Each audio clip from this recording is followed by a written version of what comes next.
All right, what's happening, y'all? It's your boy Rico from Street Scores, and I'm back again, man. The show must go on, and we have even more Washington Commander draft leaks. I'm hoping even after this video, we get a few more. But this is part 2. If you haven't seen part 1 already, make sure you go check that out, because there's a lot of really interesting draft leaks from the Commanders and everything going around with the draft before, during, after, everything like that. Make sure you pull up to that video as well. But this one may even be a little bit more interesting, man. So apparently, the Washington Commanders wanted to trade up to number 7 overall, that Raiders pick, to get Anthony Richardson. That is crazy. Also, it's reported that the Commanders not only loved linebacker Jack Campbell, but also linebacker Deion Henley. One went in the first round, 2 picks after we picked Emmanuel Forbes. The other one went in the third round, right before we could get him.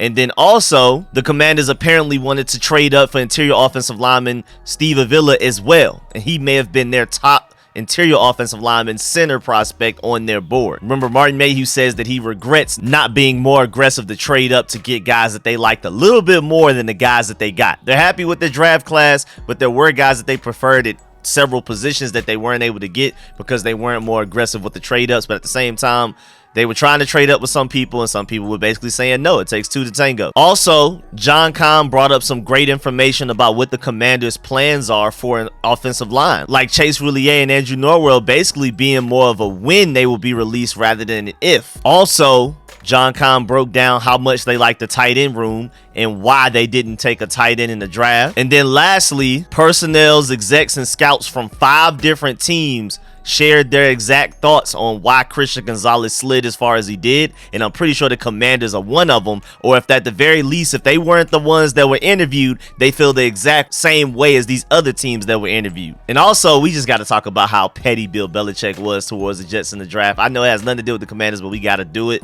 And I'm sorry for the long intros, but I just like to present all of the information in the beginning so that you can know whether or not you even want to watch the video all the way through. But before we dive into all of that, make sure you subscribe to the channel, hit the bell next to the subscription button so you get notification immediately.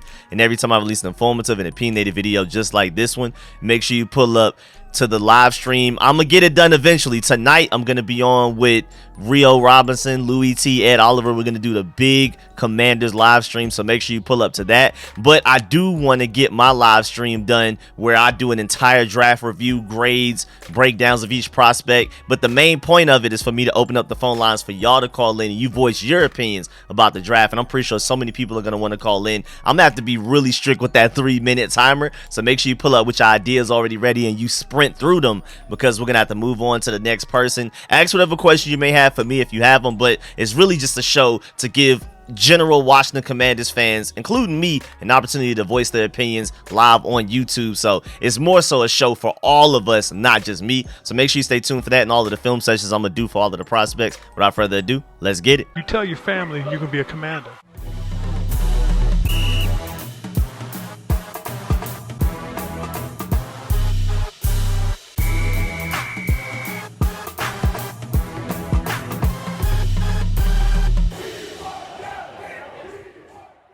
All right, so first of all, let's start with this. Kevin Sheehan tweeted, so at by Mike Jones just told us on Team 980 there was talk around the league that the Washington Commanders were interested in moving up to the Raiders' 7 overall pick in the first round to potentially take Anthony Richardson.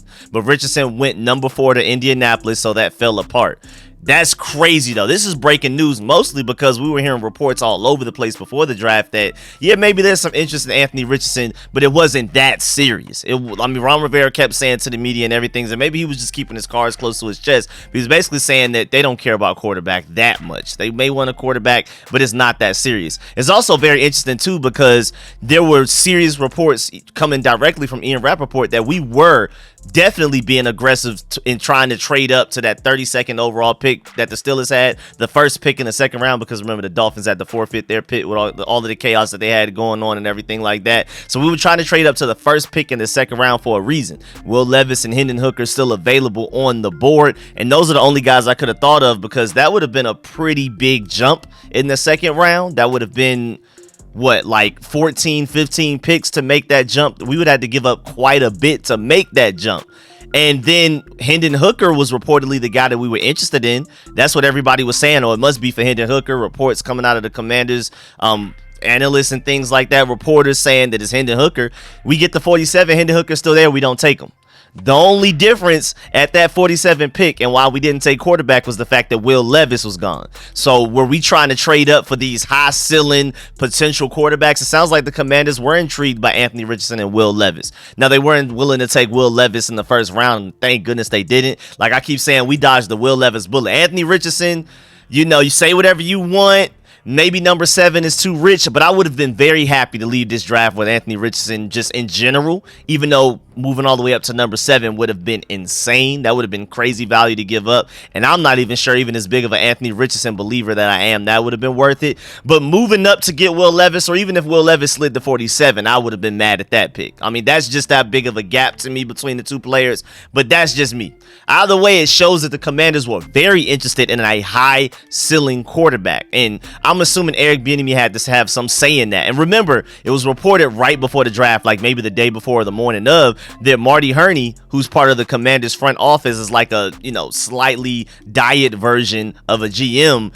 He was banging the table for Anthony Richardson. And that was like coming from trustworthy sources. So it may not have just been him. If we were trading up to 7 overall potentially, or at the very least trying to, then Marty Hurney couldn't have been the only one that wanted him. And I'm just assuming that maybe it was an Eric Bieniemy thing. And I know a lot of people are doubting how much influence and say Eric Bieniemy has in this draft process, especially this past one, and just overall with the team's decisions and the guys they bring in, the players they sign, the guys they draft, and things like that, because we didn't truly get an Eric Bieniemy guy until like the 6th round. But if we would have traded up to get Anthony Richardson, then that would have been like, oh yeah, Eric Bieniemy is probably our next head coach. So it's crazy how far the extremes are. He has no say or he has all the say just based on how the board falls. Again, they tried to get the number 7 overall pick and they just weren't able to. It takes 2 to tango, and maybe we weren't offering enough with that 16th overall pick, or maybe the Raiders at 7 overall just didn't want to go all the way back to 16. Again, it takes 2 to tango. That's just how life works. It's not just because we really want to move up to 7, it's just automatically going to happen, like a Madden simulator or a Pro Football Focus mock draft simulator or whatever, things like that. So, but that's really interesting. I mean, all of this talk that they believe in Sam Howell as our franchise quarterback and things like that, and they tried to trade up to number 7 to get Anthony Richardson before he got taken at 4. This is mind-blowing from a lot of different angles, man. And so does this mean Eric Bieniemy may have a little bit more power than we think? Or does that mean Marty Hurney is more GM than Martin Mayhew? I don't know. But this is crazy, man. What would have happened if we ended up with Anthony Richardson? What would happen with Sam Howell? Would we trade him at a low value of maybe like get another 5th round pick for him like we used to take him maybe? I mean, after that last game against the Cowboys, and it showed that he developed as a quarterback since entering the NFL, maybe we could have gotten a 5th or a 4th and gotten another really good player that we wanted or something like that. You never know. It's all hypotheticals. At the end of the day, it doesn't even matter anymore. The only thing that really matters moving forward from today and on is the fact that the Commanders are looking for a high ceiling, high potential quarterback like type of guy. So maybe they are in on like a Caleb Williams or a Drake May, even though I highly doubt we're going to be anywhere within range to even trade up to get either of those guys. But don't be surprised if we go quarterback in the 1st round next year's draft, even if it's not one of those top 2 guys. Maybe it's a sleeper that we don't know about. Maybe a Joe Burrow comes out of nowhere. Maybe like hopefully not a Zach Wilson situation, but Joe Burrow and Zach Wilson kind of came out of nowhere right before the year that they were drafted and things like that. So we'll see if that ends up happening. Moving on, also the Washington Commanders, according to John Com, loved Jack Campbell. Like he said that as like a fact. Like they were really interested in getting him. He went way higher than they expected though, because we took Emmanuel Forbes 16th overall. He went 18th overall to the Lions, and the Commanders probably would have pulled the trigger on him in the 2nd round, which would have probably moved Quan Martin down to like a potential 3rd round pick, or maybe they would have traded back up into the late 2nd to get him. And I'm not gonna lie, man, Emmanuel Forbes, Jack Campbell, and Quan Martin is an insane draft. That would have been crazy. Jack Campbell would have fit this linebacker group so well because Cody Barton, Jamin Davis, and Khalil Hudson are basically all will linebackers, guys that have sideline to sideline speed, can cover well when in doubt, but they're not block deconstructors. They're not true dominant run stoppers, dependable run stoppers, consistent run stuffers.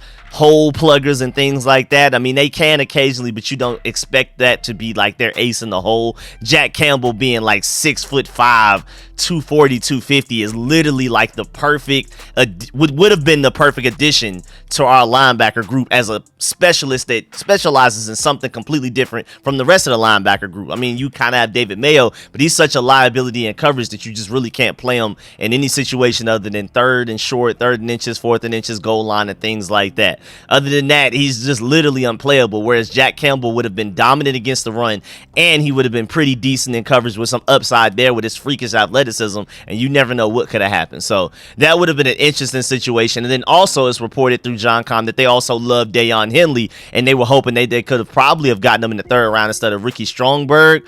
And we're going to talk about who they preferred at interior offensive lineman other than Ricky Strongberg a little bit later. I already talked about it in the intro, Steve Avila, but we're really going to dive into that a little later. But they really like Deion Henley, and maybe if he were there by the time we picked in the third round, 97th overall, remember, it was a third round compensatory pick. So technically it was an early fourth round pick because we had to go through the entire third round before our third round compensatory pick came up. Literally, technically more of an early fourth round pick than a third round pick, honestly. So Deion Henley was not there. The Chargers went in and took him before we could get him with our 97th overall pick, but they were really hoping they could have. So you never know, man. Ignoring the Jack Campbell scenario, maybe you're talking Emmanuel Forbes, then Quan Martin, then Deion Henley in the third, and then we figure out interior offensive line after that. Who knows? Maybe Ricky Strongberg is probably still there in the fourth round because a lot of people feel like that was a reach, but you never know. And then also, John Com brought up a good point that we do already have a lot of linebackers on roster. So that's probably why we're not bringing in a bunch of linebacker and undrafted free agents, because we saw like a lot of people, including me, slightly, not as much as other Commanders fans probably did. A lot of Commanders fans basically panicked after the draft. Like, we didn't draft any linebackers? What are we doing type of thing? And I can understand. I'm kind of in the middle there between the Commanders and the Washington Commanders fans, where it's like the thinking is the reason we're not really even bringing in undrafted free agents, even after we didn't draft a linebacker in the actual first 7 rounds, is because, I mean, if you bring a guy in, they better be good enough to potentially start, because we already have a lot of linebackers with talent that can cover and things like that and specialize in certain ways. If we're going to bring in a linebacker, you better at least project to be better than all of these other guys that we have, because we have a lot of linebackers. We just don't have a lot of quality linebackers. So there's really no point in bringing in these random undrafted free agent guys unless they're just like this freak athlete that you see like as a ball of clay that you can eventually groom and develop into like a star level linebacker. And apparently there just weren't any out there that the Commanders were interested in. So they're definitely probably looking at linebacker and free agency, though. Do not be surprised about that. I already did a video covering that yesterday, so make sure you watch that video, as well as some of the linebackers that we could potentially trade for, like Patrick Queen or Isaiah Simmons or Devin White, or some of the ones that's still free agents out there that are just perfectly available for free. You just got to go sign them. Quan Alexander, Miles Jack, all of that type of stuff. If you haven't looked at that video, go check out that video from yesterday. Now, moving on, the Commanders, is reported, the trade that I heard about from Grant Paulson, Martin Mayhew referenced that he wished he'd been a little bit more aggressive. I was told they were working to come up the board, and I think it was to draft Steve Avila. So this is I think this report isn't as concrete as the Anthony Richardson one, but I do believe it, because the Commanders were definitely interested in Steve Avila if you look at all of the pre-draft process type of stuff, and he went round 2, pick 5. So maybe if he were there with the 47th overall pick, instead of the Rams taking him before us, maybe we take him instead of Quan Martin. And again, Quan Martin, you can argue, may have been there with our third round pick, or when in doubt, we could have packaged some picks to trade back up into the late second to get him. So just like the same thing with Jack Campbell, you could just probably package some picks to move up to early third, late second, and still get Quan Martin. But you can also get another guy on your prospect board, your big board, that you probably liked more than the guys that we ended up getting. They clearly like Steve Avila more than Ricky Strongberg. I mean, it's not too many people that prefer Ricky Strongberg over Steve Avila just in general. So I'm not surprised that the Commanders probably preferred him. And there's a reason he went before Ricky Strongberg in the draft. And some people even feel like us taking Ricky Strongberg in the third was a reach. But I believe in Ricky Strongberg. I think his talent is there. And the fact that you allowed 0 sacks as a center in the SEC is pretty serious. Like that holds its weight. And Steve Avila played for TCU, so he wasn't going against his great competition. But at the end of the day, man, Steve Avila does look like the better prospect overall. Again, there's a reason he went the round before. I'm not trying to justify Ricky Strongberg over Steve Avila. And apparently Martin Mayhew in company did want Steve Avila. It just, the way the board fell, things happen. So I'm just giving you some more of their Martin Mayhew regrets and things like that, and an explanation why the draft went how it went. It's not like the Commanders necessarily thought Ricky Strongberg was the best center in the draft, but there was a run on centers, including Steve Avila, and the way things worked out, they just had to go and take their guy. And that's probably why you can argue we reached a little on him, or some people feel like we reached really far to get him, but that's just the way the board fell. Run on centers, you got to get your guy before there are none left. You don't want to end up with no center after the draft. They felt like taking no center was worse than taking no linebacker and no tight end, just based on the way that their offensive line is constructed. Which takes me to the point that, if they're that desperate on center, but they didn't feel the need to be that desperate or that aggressive at getting a linebacker or a tight end, what does that mean for Chase Roulier and Tyler Larsen and all of those guys? Well, John Comm also spoke about that in his podcast, and he basically said that if you're looking at the contracts and the way things worked out, Nick Gates was brought in to basically start at center.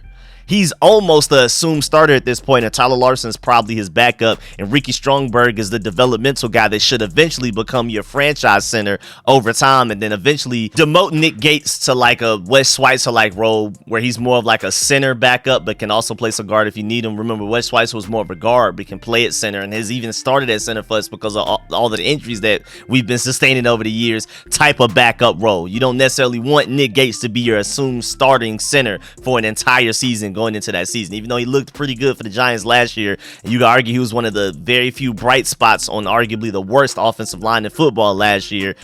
You still would prefer if he's not your assumed center. If he's a backup, that's cool. Tyler Larsen is cool as well. He just can't stay healthy. But Chase Roulier, on the other hand, with all of the money that he's making, if you cut him, you get to save quite a bit of cap space, and they're probably just sick of him getting hurt for half a season or more every year, and they're just ready to move on.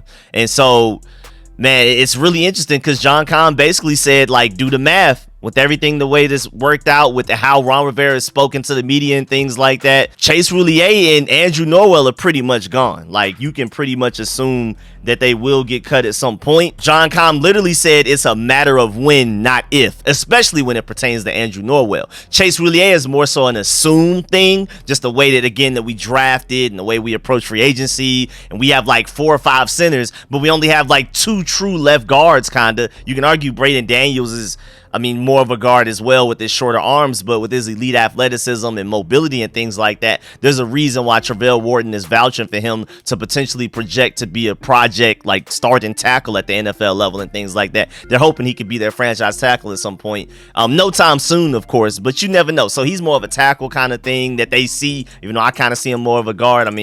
It seems like the process just keeps repeating itself, and Samuel Cosme is the most recent example of trying to bring in a guy in for tackle, and we end up moving him to guard. Braden Daniels kind of looks like the same thing, but we'll see. But either way, man, we don't have any real guards. We already had centers, and we took center as the only offensive lineman that we took within the first 3 rounds of the draft. It's just like, come on now. They're clearly pushing Chase Roulier off the roster. Like, clearly. Maybe we'll wait to see how everything looks in camp, and maybe they'll be like, my fault, Chase Roulier. I know we invested a lot into the center position, but nobody else on this team so far, what we've seen in off-season practices, mini camps, OTAs, and things like that, nobody can touch you. So we'll roll with you for a little bit longer, and I feel like that's the only reason they're keeping him on the roster, just to play it safe, just in case Nick Gates goes out there and just looks lost. Maybe Ricky Strongberg looks lost. Tyler Larsen gets hurt again or something like that. So that's the only reason they probably haven't released Chase Roulier yet. Andrew Norwell is literally gone. Ron Rivera has said several times to the public, to the media, wherever interviews, that the left guard competition is between Sadiq Charles and Chris Paul, and that's it. Now, maybe after the draft, you can maybe include Ricky Strongberg in there, but he's clearly more of a center. And then you also have Braden Daniels, who, again, they see as more of a tackle than a guard anyway. So it's basically still those 2 guys only, according to Ron Rivera and company, which means like what happened to Andrew Norwell. So they basically already see Andrew Norwell off the team, which would also save us some cap space right there. So that's a really interesting situation right there. Also, Ben Stan Digg pointed out, drafting a center sure makes the outlook look even more ominous for Roulier. As for Norwell, Rivera has now twice mentioned him when discussing the left guard battle. Rivera has now twice not mentioned him when discussing the left guard battle. See below. It's fully discussed here. Interesting for sure. Would be tough if he's gone. So we're not even going to talk about Fuller today because I think he's going to stick around for at least a certain amount of time. Even if he doesn't make it for the 53-man roster going into the regular season, he's at the very least going to be here throughout training camp. Because again, we go from 90 90 to 53 now at all the way to the very last second. We're not going from 90 to 80, 80 to 70, and then 53 over the course of a few weeks. We're going to hold on to our entire 90-man roster until we got to cut it down to the 53. They changed that back. We did it the other way for a couple of years. Now we're back to the normal way, which makes more sense because, like, say you go from 90 to 70, in between the cuts going from 70 to 53, and then now there's a new injury that happens, and now one of the guys that you cut from your 90 to get it down to 80 to get it down to 70 has gone to sign with another team. Now you're looking crazy and looking stupid. So I like the fact that we get to keep our guys, the entire team, more of players for longer. So I'm glad we're back to that. So either way, Kendall Fuller wise, I think he's at the very least gonna make it all the way until the very end. Maybe we cut him towards the very end, but I definitely can see him at the very least being involved in training camp, maybe even preseason. And I wouldn't be surprised if he's still on our 53-man roster when we hit the regular season. But I mean, with the $8 million you can save from cutting him, it just looks like the writing's on the wall. And I don't really project him to be our starter.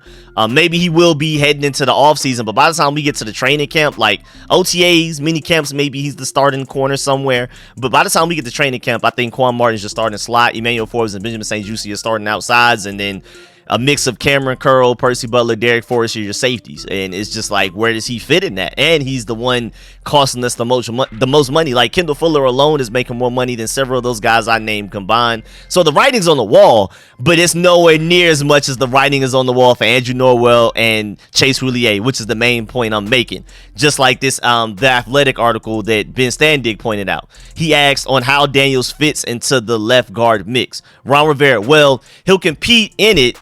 Both Chris Paul and Sadiq Charles are going to get a great opportunity to show us what they're capable of. Would Braden have an opportunity? Yeah, but we're going to see how he fits as far as tackle is concerned. So again, to basically back up my statement, but that's a prime example, a direct quote of Ron Rivera saying, well, basically not saying and not bringing up Andrew Norwell's name. Also, I think it's really interesting because you never know, man. Maybe we attack guard or bring in extra interior offensive line help or offensive line help, period, in free agency. You got to remember, we were lucky to get Charles Leno after the draft. The Bears saw him kind of as their starting left tackle going into that season. I think the 2021 season it was. And then they ended up getting a tackle that I don't think they even expected to fall to them. And then once they took that tackle that they saw as a franchise left tackle, they cut Charles Leno after the draft, and then we lucked up and were able to get him. You never know if that could potentially happen with a guard or a linebacker as well. You never know. Both of those positions, teams will make cuts. Veterans will get cut. You never know what may happen. And I mean, Patrick Queen, his fifth-year option was declined. You never know if the Ravens aren't able to trade him because basically they said they love Patrick Queen. He's a great player, but we just don't have the cap space to be spending all of this money on linebacker. They drafted Trenton Simpson as a result of how they felt about their linebacker group with Roquan Smith taking up too much cap space. It's not like they drafted Trenton Simpson and now they're like, well, Patrick Queen is the odd man out, we might as well let go of him. They knew before drafting Trenton Simpson, before they even entered the draft, that Patrick Queen, they weren't going to pick up his fifth-year option because they just feel like they're already applying too much money to the linebacker position alone, and they have to pay Lamar Jackson. They got to pay all of these guys, and who knows if Odell works out and things like that. And then they've already taken 2 back-to-back first-round receivers, or Rashad Bateman was an early second, late. I think it was for late first. Either way, though, they have a lot of capital going everywhere else, cap space-wise, to the rest of the roster. You're already paying Roquan Smith like $20 million a year.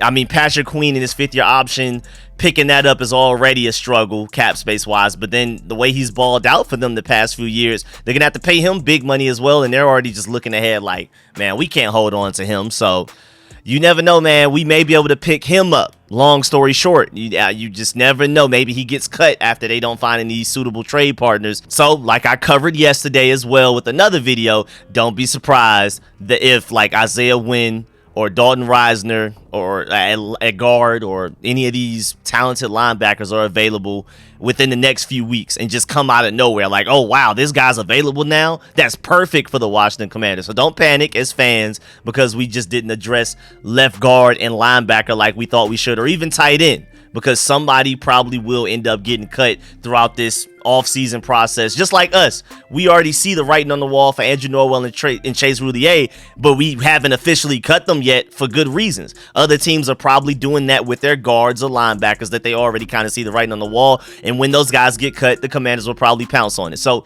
remain optimistic. We'll see what happens.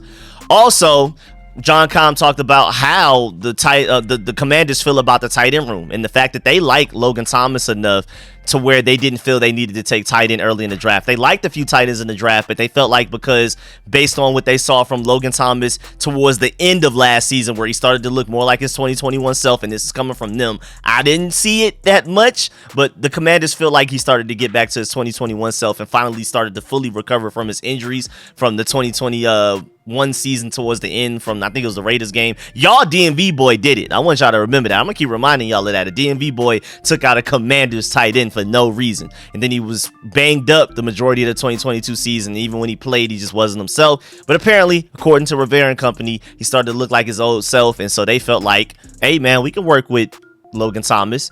And then also John Comm brought up the fact that they could extend Logan Thomas to make his current year's contract and cap space a little less and spread the wealth out throughout the couple of years to where he's less of a cap hit every year and to save us a little bit of money now, especially if you're trying to pay Cameron Curl long term. That's another reason Kendall Fuller may end up getting cut so you could pay Cameron Curl long term. But you never know. We got to see when Josh Harris comes into the building because they're not making any major moves like that, along with Chase Roulier and Andrew Norwell probably as well, until Josh Harris and all of those guys officially own the team. And I'm working on a video to update y'all on that as well because we're definitely moving along. Just because we haven't heard any major headlines about the sale doesn't mean things aren't going on behind the scenes. Some really good things happening, and I may report that later tonight. We'll see.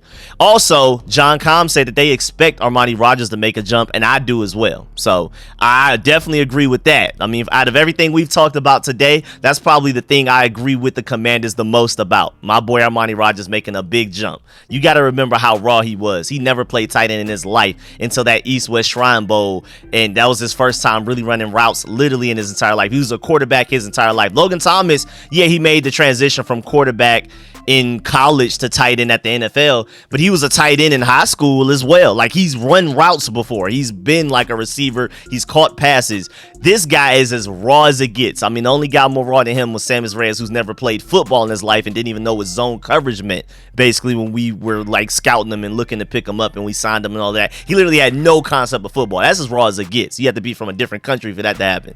But as far as born and raised in America, Armani Rogers was as raw of a tight end as you could basically get, and the way that he looked even in just the preseason immediately, and then early in the season, the regular season, where we gave him the ball out of the backfield and he turned it into like 20-30 yards just off of pure athleticism. In the preseason, he was getting open with no route running experience, no nuance against starting Panthers corners in that first preseason game. I mean, the potential is limitless. Eric Bieniemy with him in his hands, I just can see such a huge jump there just from that alone. I believe in Armani Rogers' talent just by itself, but adding Eric Bieniemy and what he's done with Travis Kelce, I mean, if he's looking for his Travis Kelce clone, out of everybody on this roster, Armani Rogers gives us the best opportunity for that, because I literally see him as a Darren Waller clone potentially. Will he ever be Darren Waller? I wouldn't bet my life savings on it, but it's definitely there, and if anybody can get out of him, Eric Bieniemy, man. I know it's a lot of optimistic talk in this video, man, but that's just who I am, and that's just how I truly evaluate Armani Rogers. I really